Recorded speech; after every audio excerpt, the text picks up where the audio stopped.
Hello, my name is Dr. Miles Bodzin, and I'd like to say thanks to High Point University for inviting me to be a guest scholar here. Today I've been invited to talk about client retention, how you keep your clients, and I'm going to do that by illustrating a story. But my company, before I get into that subject, I just want to share, in our world, our company has been leading the charge on freeing doctors from the dependence on insurance and third-party reimbursement. And we've done that by focusing on retaining our clients. And the story I'm going to share with you, I believe, you can apply in your own business and in your own practice, and you yourself can also keep your clients. In fact, we know it costs you 7 times more to get a new client than it does to keep a client. So in business and in chiropractic and in your practice, it only makes more sense to go ahead and keep your patients and keep your clients. I had this Dr. Bill who came to me, and he was really frustrated. He came to me, and I could see the look in his eyes. He was doing everything he was taught to do in order to take care of his patients. He was providing great care. He had great rapport. He had a beautiful office. Everything was great. But he was so frustrated because none of his patients, or very few of his patients, were staying beyond a certain point, and he couldn't seem to figure it out. See, he was taught that you had to build value, and he interpreted that to mean he had to build value in the service he was providing, that he was taught that he had to build value in the chiropractic. And what I shared with him, I said, do you understand what your patients value? And he goes, yeah, well, they value my care. They value things like getting well. And I said, well, you know, if you interview your patients, you're going to find, yes, they may value that, but those values aren't necessarily what they value. See, when you ask your patients what they actually value, and Dr. Nito, the president of the university here, shared this with us yesterday, and I couldn't believe when he said this. He says, you had to interpret the values. And I've been saying to my clients forever, you have to understand the values of your patients, your clients, not necessarily your own values.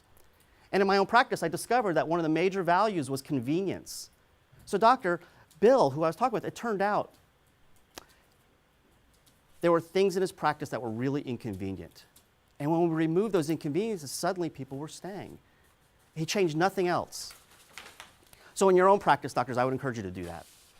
And there's these areas that we've identified that aren't necessarily focused on what we do as a doctor or in our profession. For example, we need to remove the obstacles to people getting under care and staying under care. You see, we have this principle that everything we do in our company is based upon. Listen to this. The principle says the following.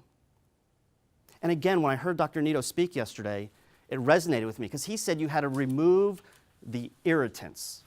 And I thought he was saying my words because I've been teaching forever, you have to remove the obstacles. And here's the premise I was going to share with you. If you identify and you remove the situations that cause a patient or a client of yours to question whether they could start or continue with your service, they're more likely to start and continue with your service. Just identify them and remove them. And in my company, we've made it a point to identify the most common situations.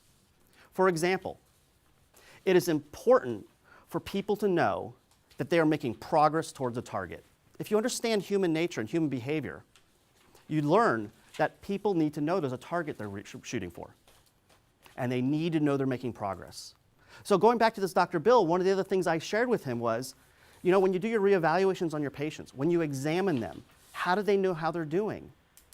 And do you do it in a way, do you explain it in a way that makes sense to them? So I gave him the exercise to go ahead and give his patients letter grades. You see, when people come to you in the world, they already know how to interpret progress. They went to school their whole life. They got report cards. So he started doing that. He gave patients an A, a B, or a C for their grades and health. And then at each progress exam, he would do that again. And to his amazement, people they were getting it. They were understanding how well they were doing.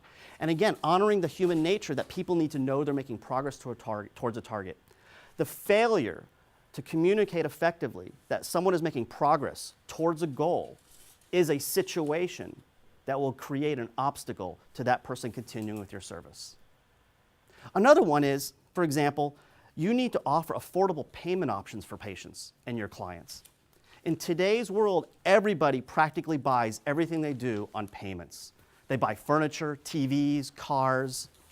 That's how they purchase services these days.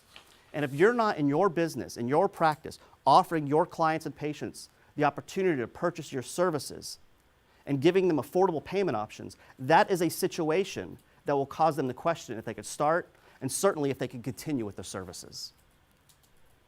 Another example of an obstacle that gets in the way of being under care is the thought of money. If I reached into my pocket right now and pulled out my wallet, the physical act of someone making a payment, it is the leading cause of why someone discontinues your service. Number one, the thought of money.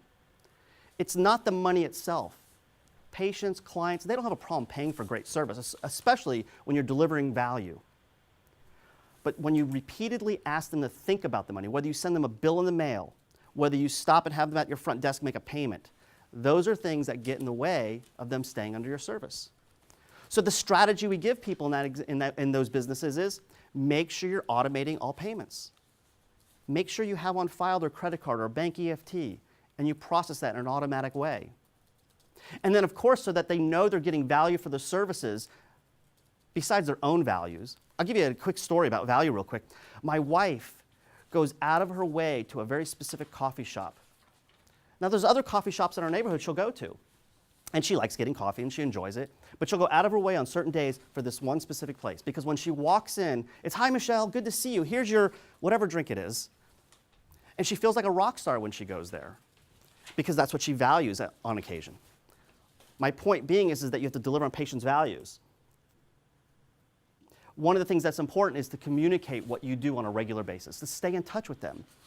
We do something called patient drip education. We're constantly sharing our message in a short format over and over and over a long period of time. In my practice, and what I recommend for you doctors and for you students, is when you're in business, to have a simple message that you deliver over and over. My patients never went a week without hearing me say to them, "You get adjusted to stay healthy." That's why you come to me, because it keeps you healthy. I didn't get into necessarily why it worked. They didn't need to know the why. They just needed to know the benefit.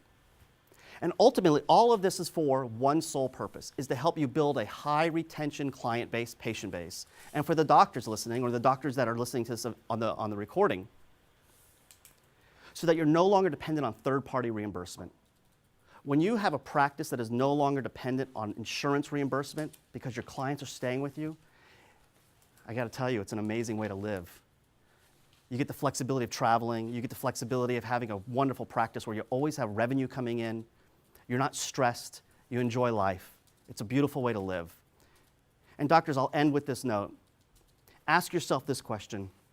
Students, ask yourself this question if you're going to be in the world where you're dealing with someone else paying for your client's services. If insurance disappeared tomorrow, if third-party reimbursement disappeared tomorrow, if your business was the business of doing, let's say, water damage control, you owned a company where that company's business was when someone had a flood in their home, they called you, and it was your job to clean up the mess. Would you agree that most of that business is being paid for by the homeowner's insurance? Would you survive in business tomorrow if that insurance reimbursement disappeared? So ask yourself that question. If third-party reimbursement disappeared, if insurance disappeared, would you still thrive? Thank you for your time. I look forward to seeing you guys out in the world.